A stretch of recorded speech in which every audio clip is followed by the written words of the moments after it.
In today's video, I'm going to teach you how to turn off Loom video comments 2026 step by step.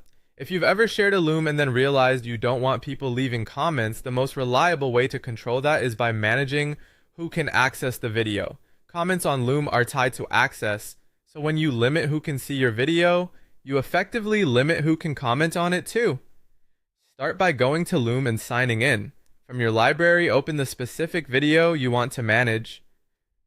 Once the video is open, look for the share settings. You'll typically find this near the top right of the video page, labeled clearly.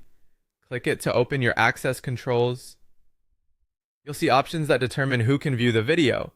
To completely stop comments from anyone else, switch the access to only me. This makes the video private to your account. No one else can open the link, and since no one else can view it, no one can comment. This is perfect if you're still editing, storing a personal recording, or simply don't want any feedback on that video at all. If you still need to share the video, but want to prevent comments from the general public or unintended viewers, choose specific people. With this setting, only the people you deliberately allow can watch, and only those viewers can comment. Everyone else, even if they get the link, won't be able to open the video, and therefore won't be able to comment.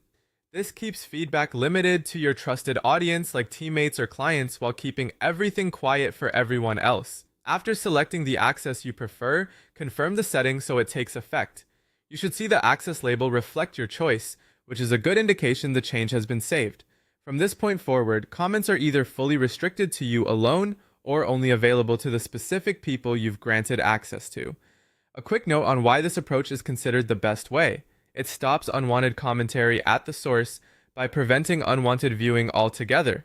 Instead of chasing individual settings or moderating threads after the fact, you eliminate the possibility of stray comments by ensuring only the right people can even get in. That's it. Open your Loom video, go to share settings, and change access to only me for total privacy or specific people for a controlled invite-only experience. With that, your Loom comments are effectively turned off for everyone you don't intend to hear from. Thanks for watching, and I hope this helps you keep your videos as focused and distraction-free as you need.